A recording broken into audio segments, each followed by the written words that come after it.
Welcome to CrushTheStreets.com weekly market wrap-up. All right, you know the drill. Let's get started in the equity sector, where the S&P 500 dominated headlines as it closed the session agonizingly near the 1600 mark. A scant 2.4 points off the key psychological threshold. The Dow Jones and the Nasdaq also made strong gains, up 0.89% and 1.26% respectively. This as the markets were boosted by positive jobless claims figures, which suggested an improving labor market, one day before the highly anticipated monthly payroll report is due. The European Central Bank played its role of Kegmeister at the Fiat frat party by cutting interest rates for the first time in 10 months and opened the possibility of further action to catalyze the Eurozone economy.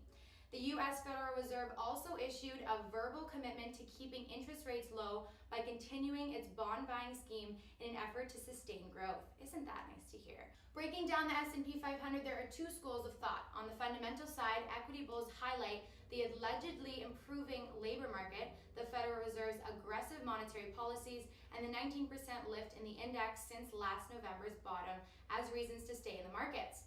Technically, the S&P has lost significant investor sentiment to break past the 1,597 resistance level, which is in stark contrast to the strong moves following the dip seen over the last 6 months.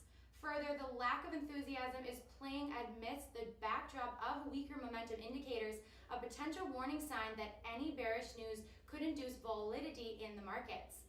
Okay, enough from the equities. Let's move on to the winners and the losers of the week. For this week, we actually have two winners. First up is Apple, which moved 3.5% up above its declining 50-day moving average to close Thursday's session at $44.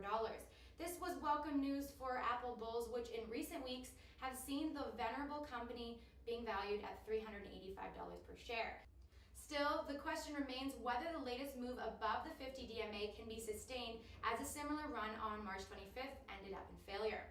For our next winner, chipmaker AMD shocked the investment community by moving up 26% in just this week alone. It was only a few days ago that CNBC pundits were mocking this company, but who's laughing now? As it turns out, Crush the Street was one of the first to highlight the potential of AMD. A few months ago, on February 8th, we mentioned that deflationary forces brought about enticing opportunities in growth stock plays, and AMD was our top pick. For the losers, NII Holdings, which is one of the world's leading providers of fully integrated communication services, took a massive hit on Thursday, giving up over 10% of valuation. Although the share price is above both the 50 and the 200 DMAs, the company itself has been in severe decline over the past 2 years and is struggling to maintain its foothold on an increasingly competitive space.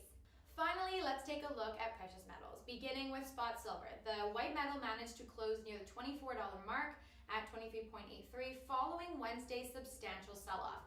Every analyst knows that in order for silver to gain its bullish posture, it really needs to be above the $26 line. But the immediate reality is that we are stuck in a consolidation range. However, the range itself is inclining, which gives hope that despite weak sentiment and volume, investor patience would be the key to profitability as the strong hands of the market make their way back in.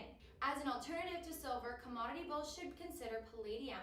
Even though it does not have the marketability of gold or silver, palladium is guaranteed to be used at the forefront of technological advancements, as its unique element properties cannot be cheaply replicated.